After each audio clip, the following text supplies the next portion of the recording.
Kasi itong t-shirt ko na ito mahal to masyado.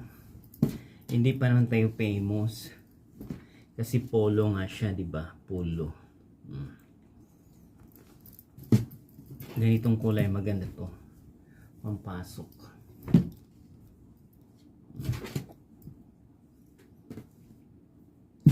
Gray.